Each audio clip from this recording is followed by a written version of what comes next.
COVID, gangbusters with ratings. Gangbusters with ratings, right? Which is why we constantly have a death toll on the side. Let's make it higher. Like, why isn't it high enough, today? Like, it would make our point better if it was higher. It's fear. Like, fear really drives numbers. Fear is the thing that keeps you tuned in. If it bleeds, it leads. Yeah. If it bleeds, it leads? Yeah. No one ever says those things out loud, but it's obvious. What they're actually doing, telling the person what to say. It's an art form. It's always leading them in a direction before they even open their mouth. It's fear. Like, fear really drives numbers. Fear is the thing that keeps you tuned in. What actually happens when a network cares more about ratings than the truth? In the case of CNN, owned by parent company Warner Media, it seems that CNN has resorted to other means in order to keep you watching. What you're about to see is so shocking. Admissions about COVID, its impact, the bias, and things that we've all suspected but have never been able to confirm until now. It's fear. Like, fear really drives numbers. It does, The happiest days in news, people, I would imagine, turn it off and then they go with the camera. They don't stay glued to it. Unless there's something that's uniting them, like the moon landing or something like that. Fear is the thing that keeps you tuned in, I imagine. What's the scariest thing there? Sad news doesn't do well with ratings. Like, if you can get someone impassioned, that does really well with ratings. Sad news, back to back to back, doesn't do really well unless it affects them directly. COVID, gangbusters with ratings, right? Which is why we constantly have a death toll on the side, which I have a major problem with, that we're tallying how many people die every day. Because I've even looked at it and be like,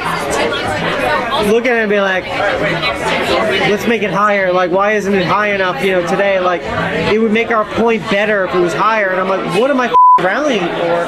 That's a problem. Yeah. That we're doing that, like. Well, I mean, it helps with ratings. Of course, yeah, but I would expect. I have a job. Sure, like, I'm happy about that, but I don't know. Who gets to decide how long that stays on, or head of the network? I've been in the room many a times where my director tells me take it down, and I take it down, and then we get a phone call, the bat phone rings in the back, literally a red phone, the special red phone rings. Yeah. And they pick it up, and this producer picks it up, and you're mop, mop, mop, mop, mop. And every so often they put it on speaker, and it's like the head of the network being like, there's nothing that you're doing right now that makes me want to stick. Put the numbers back up, because that's the most enticing thing that we have. So put it back up. So things like that are constantly talked about. It's most likely a Jeff Zucker call. If Jeff Zucker, the head of our CNN, he makes the call, is that the head of the network with the red bat phone? Yeah. Oh, yeah. Now, in the first video, Charlie Chester and Rachel Hoffman gave us a first-hand account into how CNN's president, Jeff Zucker, really is on a minute-to-minute basis, even when it comes to graphics on the screen, COVID graphics. Charlie Chester referring to the red phone that rings to update the graphics, because remember, folks, it's all about ratings. But why don't you guys at CNN show the recovery rates on the death tolls, at least? The recovery rates? Who's had it and then recovered? Because that's not scary. I would imagine that's why they don't do it. Yeah. That's what I figured. If it bleeds, it leads. Yeah. If it bleeds, it leads? Yeah. I like that. I think no one ever says those things out loud, but it's obvious based on the amount of stories that we do. The fact that we have a segment called The Good Stuff, which is a feel-good thing, but it's a dedicated moment at the end to almost be the ice cream to alleviate, everything that you've been through, like, like something sweet to end it with.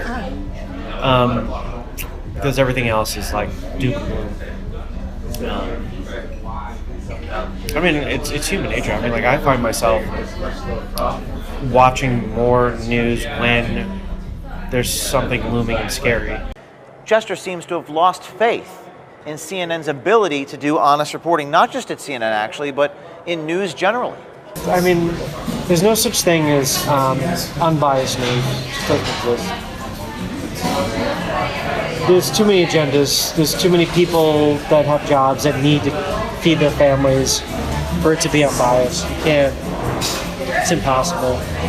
The most unbiased news is grassroots, out of people's basements with podcasts. That's the most unbiased you can probably get.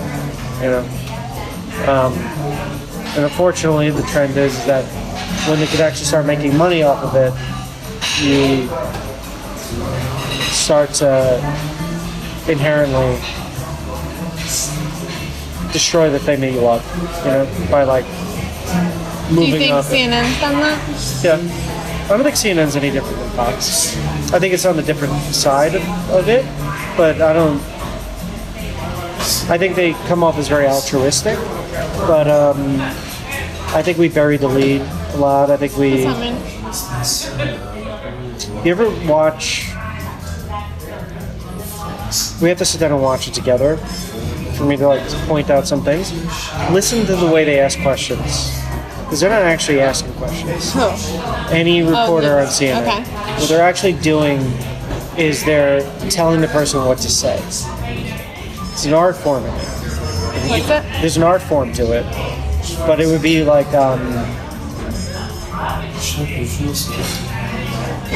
the accident that you just saw, right? Like one of the reporters would be like, so that, that man clearly went through the intersection, slamming into this car or whatever it was, and it really is unfortunate that our infrastructure of traffic lights and whatnot is falling apart in the city. How do you feel about the traffic lights and the infrastructure and whatnot? We've led them to talk about how we want them to talk about it. It's always like leading them in a direction before they even open their mouth. And the only people that we let on the air, for the most part, are people that have a proven track record of taking the bait. I think that there's like an art to manipulation. I think some people have figured it out inherently, but Like with the media, or just like in media general? and in just conversations. Yeah. I think when you ever meet somebody that you feel like you're being gaslit by, start to listen to how they word things. What do you mean? Inflection, saying things twice, there's little subtleties to how to manipulate people. What's the difference between doing that on a one-on-one basis or a widespread news organization? Oh yeah, I mean it's enough to change the world. Yeah. Isn't that the plan? There's a plan. I think this time it worked with the Trump thing, but look at the other side, how devastated they were. So were we the good guys, the bad guys? Depends on which side you were looking at it, though. Yeah. Chester is fully aware of the power that CNN has over people. His words should caution people everywhere who takes the journalism at these corporations seriously. He tells us not to take it seriously. Chester tells us explicitly how the news business works. Now, if you thought this was bad, stay tuned for the next one, because in the next one, Chester gives us CNN's roadmap to the reality that they want you to believe.